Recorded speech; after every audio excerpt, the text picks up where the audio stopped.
Hello friends, welcome to our channel. ఆంధ్రప్రదేశ్లో revenue శాఖకి సంబంధించి మరొక కొత్త నోటిఫికేషన్ అయితే అఫీషియల్గా రిలీజ్ అయింది. మేనేజర్ లెవెల్ జాబ్ని అయితే రిక్రూట్మెంట్ చేస్తున్నారు. ఎలాంటి ఎక్స్పీరియన్స్ అనేది ఏమీ అవసరం లేదు. ఏపీలోని అన్ని జిల్లాల వాళ్ళు కూడా ఈ నోటిఫికేషన్కి అయితే అప్లై చేసుకోవచ్చు. 22,000కి పైగానే సాలరీ అనేది పే చేస్తున్నారు. ఈ వీడియోలో మీకు ఈ జాబ్స్కి సంబంధించి సెలక్షన్ ప్రాసెస్ అండ్ అలాగే ఎలా అప్లై చేయాలి, ఏజ్ లిమిట్ ఎంత అన్నీ కూడా క్లియర్గా చెప్తాను. సో వీడియోని ప్రతి ఒక్కరు కూడా లైక్ చేసి లాస్ట్ వరకు చూసేసి వెంటనే అయితే అప్లై చేసుకోవడానికి ట్రై చేయండి. సో ముందుగా ఇంకా ఛానల్ని సబ్స్క్రైబ్ చేసుకున్నారు, ఇప్పుడే సబ్స్క్రైబ్ చేసుకుని చూడండి. చిన్న ఇన్ఫర్మేషన్ స్కిప్ చేయొద్దు. ఆంధ్ర యూనివర్సిటీ మీకు తెలిసిందే కదా, వీళ్ళు ఆన్లైన్లో డిగ్రీ ప్రోగ్రామ్స్ని అయితే కండక్ట్ చేస్తూ ఉన్నారు పేద విద్యార్థుల కోసం చాలా తక్కువ కాస్ట్లో. ఎంబీఏ, ఎంసీఏ, ఎంఏ సోషాలజీ లాంటి క్లాసెస్ని మీరు చక్కగా ఇంటి నుంచి కంప్లీట్ చేసుకొని మీరు కోర్స్ అనేది కంప్లీట్ చేసుకుని నార్మల్గా రెగ్యులర్ డిగ్రీతో సమానంగా సర్టిఫికేట్ వాల్యూ అయితే ఉంటుందన్నమాట. 100% ఆన్లైన్ క్లాసెస్ ద్వారా మీకు ఈ యొక్క టాప్ మోస్ట్ ఫ్యాకల్టీస్ చేత లైవ్ అలాగే రికార్డెడ్ లెక్చరర్స్ అనేవి ప్రొవైడ్ చేస్తూ ఉంటారు. మాస్టర్ క్లాసెస్ని కూడా ప్రొవైడ్ చేస్తారు ఇండస్ట్రీ ఎక్స్పర్ట్స్ చేత. వీళ్ళకి ప్లే స్టోర్లో ఏయూ ఆన్లైన్ లెర్నర్ యాప్ అనేది ఉంది, అక్కడి నుంచి కూడా మీరు ఆ క్లాసెస్ అనేవి వినొచ్చు అనమాట. జూలై బ్యాచ్కి వీళ్ళు అడ్మిషన్స్ అయితే స్టార్ట్ చేశారు. ఇంట్రెస్ట్ ఉన్న వాళ్ళు మీకు లింక్ అనేది డిస్క్రిప్షన్లో ఇచ్చాను, ఆ లింక్ పైన క్లిక్ చేసి ఒక చిన్న ఫామ్ ఫిల్ చేసి సబ్మిషన్ చేస్తే సో వాళ్ళే మీకు కాంటాక్ట్ అయ్యి ఈ కోర్స్ గురించి, ఈ యొక్క ప్రోగ్రామ్స్ గురించి కంప్లీట్ డీటెయిల్స్ని ఎక్స్ప్లెయిన్ చేస్తారు. ఇంట్రెస్ట్ ఉన్న వాళ్ళు వెంటనే ఫామ్ ఫిల్ చేసి సబ్మిట్ చేయండి. ముందుగా ఇక రిక్రూట్మెంట్కి సంబంధించి ఇంపార్టెంట్ డేట్స్ విషయానికి వచ్చినట్లయితే ఈ నోటిఫికేషన్కి సంబంధించి మనకి 15th జూలైన అయితే నోటిఫికేషన్ అనేది ఇష్యూ అయితే చేశారు. దీనికి సంబంధించి అప్లై చేయడానికి లాస్ట్ డేట్ 29th జూలై. ఈ రిక్రూట్మెంట్కి సంబంధించి మీకు సెలక్షన్ ప్రాసెస్లో భాగంగా ఒకటే ఎగ్జామ్ అనేది కండక్ట్ చేస్తున్నారు. ఇక ఎగ్జామినేషన్ డేట్ కూడా ఇచ్చేసారు. August 10th, అంటే మనకి నెక్స్ట్ మంత్ 10th రోజు అయితే మీకు ఎగ్జామ్ అనేది ఉండబోతుంది. దాని ఎగ్జామినేషన్లో మంచిగా పర్ఫార్మెన్స్ ఇచ్చినటువంటి వాళ్ళకి ఫర్దర్గా ఇంటర్వ్యూ అనేది షెడ్యూల్ చేస్తారు. సో ఇంటర్వ్యూ అనేది కంప్లీట్ అయిన తర్వాత ఫైనల్ రిజల్ట్స్ వచ్చేసి 28th August రోజు అయితే మీకు ఫైనల్ రిజల్ట్స్ అనేవి డిక్లేర్ చేస్తారు. అంటే మీకు సెప్టెంబర్ 1st వీక్లోనే పోస్టింగ్ ఇచ్చేటువంటి అవకాశం అనేది ఉంది. అంటే చాలా త్వరగా మీకు మొత్తం సెలక్షన్ ప్రాసెస్ అంతా కూడా కంప్లీట్ చేసేసి జాబ్ అనేది ఇచ్చేటువంటి నోటిఫికేషన్. సో ఇక్కడ ఈ జాబ్స్కి సంబంధించి ఎలా అప్లై చేయాలంటే ఆఫ్లైన్ విధానంలో అప్లికేషన్ అనేది పంపించాల్సి ఉంటుంది. మనకి నోటిఫికేషన్లోనే అప్లికేషన్ ఫామ్ అయితే ప్రొవైడ్ చేశారు. సో ఈ యొక్క అప్లికేషన్ ఫామ్ అనేది నోటిఫికేషన్లోని లాస్ట్ పేజీలో అయితే ఉంది. 2 pages అయితే ఇచ్చారు. ఆ 2 pages అనేవి మీరు ప్రింట్అవుట్ తీసుకుని అప్లికేషన్ ఫామ్ అనేది కంప్లీట్గా సో ఎలాంటి మిస్టేక్స్ లేకుండా జాగ్రత్తగా ఫిల్ చేసేసి మనము పోస్టల్ ద్వారా పోస్ట్ ఆఫీస్కి వెళ్ళేసి మనము అప్లికేషన్ అనేది పంపించాల్సి ఉంటుంది. అది ఏ అడ్రస్కి పంపించాలి, ఏమేమి డాక్యుమెంట్స్ని అటాచ్ చేయాలి, అదంతా కూడా మీకు క్లియర్గా అయితే చెప్తాను. సో ఈ నోటిఫికేషన్ ద్వారా భర్తీ చేసినటువంటి పోస్టులకి సంబంధించి ఇక్కడ మనకి ఎలిజిబిలిటీ డీటెయిల్స్ అంటే ఏజ్ లిమిట్కి సంబంధించి డీటెయిల్స్ అయితే చూసినట్లయితే 1st జూలై 2025 కల్లా మీకు మినిమం 21 years ఆఫ్ ఏజ్ ఉండాలి. మ్యాక్సిమం ఏజ్ ఏమో 35 years వరకు కూడా అప్లై చేసుకోవచ్చు. అండ్ అలాగే ఇక్కడ ఏజ్ రిలాక్సేషన్స్కి సంబంధించి డీటెయిల్స్ అయితే మెన్షన్ చేయలేదు. మినిమం 21 నుంచి మ్యాక్సిమం 35 years వరకు ఏజ్ అనేది ఇక్కడ ఇవ్వడం జరిగింది.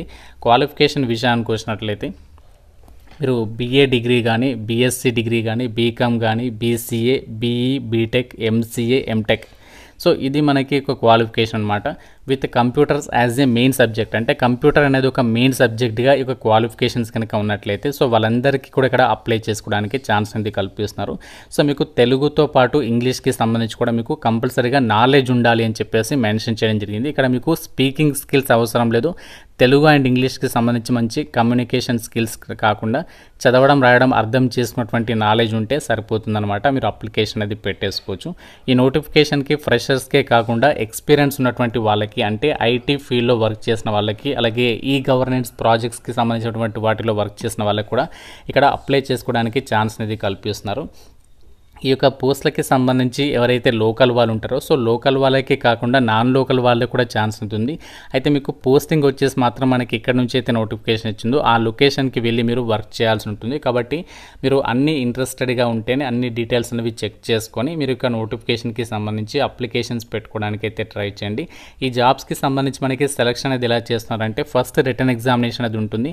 నెక్స్ట్ మంత్ 10th రోజు అయితే కండక్ట్ చేస్తున్నారు కదా, దీనికి సంబంధించి 85% వెయిటేజ్ అనేది ఉంటుంది. అంటే 85 మార్క్స్కి మీకు ఎగ్జామ్ అనేది కండక్ట్ చేస్తారు. సో దాని తర్వాత మీకు ఒక ఎక్స్పీరియన్స్ ఉంటే దానికి రిలేటెడ్గానేమో 5 మార్క్స్ అనేవి అడిషనల్గా యాడ్ చేస్తారు.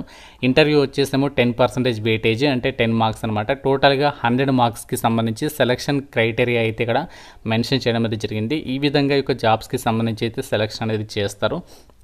అయితే మనము అప్లికేషన్ ప్రాసెస్ అనేది చెప్పాను కదా, నోటిఫికేషన్లోనే అప్లికేషన్ ఫామ్ ఇచ్చారు. సో అది మనము ప్రింట్అవుట్ అయితే తీసుకొని అప్లికేషన్ ఫామ్ అనేది కంప్లీట్గా ఫిల్ చేసేసి మనకి ఇక్కడ ఇచ్చినటువంటి అడ్రస్ ఏదైతే ఇచ్చారో బాక్స్లో, ఈ అడ్రస్కి మనము అప్లికేషన్ అనేది పోస్ట్ ఆఫీస్కి వెళ్ళేసి పంపించాల్సి అయితే ఉంటుంది. ఇక్కడ అడ్రస్ వచ్చేసి to the district collector and chairman district selection committee collector office Srikakulam 532001 ఈ అడ్రస్కి మనము అప్లికేషన్ అనేది పంపించాల్సి ఉంటుంది. ఎన్వెలప్ కవర్ ఇస్తారు కదా పోస్ట్ ఆఫీస్లో, ఆ ఎన్వెలప్ కవర్ పైన అప్లికేషన్ ఫర్ ఈ డివిజనల్ మేనేజర్ పోస్ట్ అని చెప్పేసి మీరు మెన్షన్ చేయాల్సి ఉంటుంది. ఎక్కువ టైం అయితే లేదు, అంటే 29th జూలై వరకు కాబట్టి మనం ఇప్పుడు ప్రజెంట్ ఈరోజు లేదా రేపు పంపిస్తే చేరిపోతుంది కాబట్టి సో వీలైనంత తొందరగా మీరు అప్లికేషన్స్ అనేవి పంపించడానికి అయితే ట్రై చేయండి. ఎక్కువ లేట్ అయితే చేయొద్దు, ఎందుకంటే లేట్ చేస్తే మనకి అప్లికేషన్ అనేది లేట్గా రీచ్ అవుతుంది కాబట్టి సో మనకి రిజెక్ట్ చేసేటువంటి ఛాన్సెస్ ఉంటాయి. కాబట్టి మీరు వీలైనంత తొందరగా మీరు అప్లికేషన్స్ పంపించేటువంటి ప్రయత్నం చేయండి. అప్లికేషన్ ఫామ్తో పాటు మీరు ఏమేమి డాక్యుమెంట్స్ని అటాచ్ చేస్తారంటే అప్లికేషన్ ఫామ్తో పాటు మీరు రీసెంట్గా దిగినటువంటి పాస్పోర్ట్ సైజ్ ఫోటోగ్రాఫ్స్, అలాగే ఏజ్ ప్రూఫ్కి సంబంధించి 10th మెమో, అలాగే మిగతా ఎడ్యుకేషనల్ క్వాలిఫికేషన్, స్టడీ సర్టిఫికేట్స్, అలాగే డీడీ, సో డిమాండ్ డ్రాఫ్ట్ రూపంలో మీరు ఫీజు కూడా పే చేయాల్సి ఉంటుంది. దానికి సంబంధించినటువంటి డీటెయిల్స్ని కూడా సో మనకి ఇక్కడ నోటిఫికేషన్లో అయితే మెన్షన్ చేస్తారు, మీకు చూపిస్తాను. అప్లికేషన్ ఫీజుకి సంబంధించి ఎలా పే చేయాలి ఏంటి ఆ డీటెయిల్స్ని కూడా మనకి నోటిఫికేషన్లో అయితే ఇచ్చారు.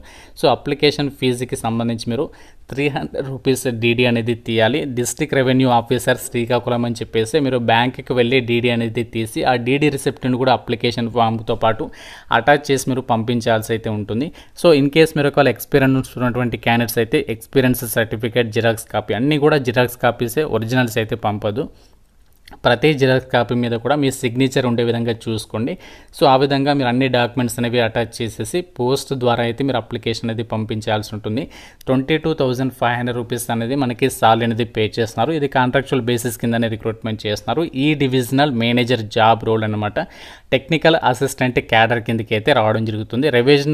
రెవెన్యూ డివిజనల్ ఆఫీస్లో మీకు పోస్టింగ్ అనేది ఇస్తారు. ఎక్కడ అంటే ఆంధ్రప్రదేశ్లోని పలస అని చెప్పేసి ఇచ్చారు. ఈ లొకేషన్లో మనకి రెవెన్యూ డివిజనల్ ఆఫీస్లో మనకి జాబ్ పోస్టింగ్ అనేది ఉండడం అనేది జరుగుతుంది. ఇక్కడ అప్లికేషన్ ఫీజు వచ్చేసి ఎవరెవరు పే చేయాలని చెప్పేసి మెన్షన్ చేయలేదు కాబట్టి అందరికీ కూడా వర్తిస్తుంది. కాబట్టి అందరు కూడా అప్లికేషన్ ఫీజు అనేది మీరు పే చేయాల్సి ఉంటుంది. బ్యాంకుకి వెళ్ళి డీడీ రూపంలో ఈ యొక్క అమౌంట్ అనేది పే చేసి ఆ డీడీ రిసిప్ట్ని అప్లికేషన్ ఫామ్కి అయితే అటాచ్ చేయాల్సి ఉంటుంది. ఇక్కడ వేకెన్సీస్ గురించి అయితే ఆలోచించదు, ఒకటే పోస్ట్ ఉంది కదా బ్రో ఎందుకు అని చెప్పేసి అనుకోవద్దు. సో అది మీకే కావచ్చు కాబట్టి నేను ఎలాంటి చిన్న ఆపర్చునిటీ వచ్చినా కూడా మీకు తెలియజేయడం అయితే జరుగుతుంది. సో ఇది మనకి ఆంధ్రప్రదేశ్లో రెవెన్యూ శాఖకి సంబంధించి మేనేజర్ లెవెల్ జాబ్కి సంబంధించినటువంటి రిక్రూట్మెంట్ నోటిఫికేషన్కి సంబంధించి డీటెయిల్స్. సో మీరు అన్ని డీటెయిల్స్ అనేవి చెక్ చేసుకొని మీకు ఇంట్రెస్ట్ ఉంటేనే అప్లికేషన్స్ అయితే పెట్టుకోండి. అయితే మనకి ఎగ్జామినేషన్లో ఏమేమి క్వశ్చన్స్ అడుగుతారో దానికి సంబంధించినటువంటి డీటెయిల్స్ని అయితే నోటిఫికేషన్లో ఎక్కడ కూడా మెన్షన్ అయితే చేయలేదు. కాబట్టి మనకి సబ్జెక్ట్ రిలేటెడ్గానే కంప్యూటర్ సంబంధించినటువంటి వాటిపైననే క్వశ్చన్స్ అడిగేటువంటి అవకాశం అనేది ఉంది కాబట్టి సో ఆ విధంగా మీరు ప్రిపేర్ అయ్యేటువంటి ప్రయత్నం అయితే చేయండి. సో ఈ యొక్క నోటిఫికేషన్ అప్లికేషన్ ఫామ్ లింక్ అనేది మీకు డిస్క్రిప్షన్లో అలాగే కామెంట్ సెక్షన్లో అయితే ప్రొవైడ్ చేస్తాను. అన్నీ కూడా క్లియర్గా చెక్ చేసుకొని అప్లై అయితే చేసేసేయండి. ఇంకా మీకు ఏదైనా డౌట్ ఉంటే నాకు కామెంట్ రూపంలో అడగండి. ప్రతి ఒక్కరు కూడా లైక్ చేసి ఒక వీడియోని మీ ఫ్రెండ్స్తో అయితే షేర్ చేయండి. ఛానల్ని సబ్స్క్రైబ్ చేసుకోండి. Thank you so much guys.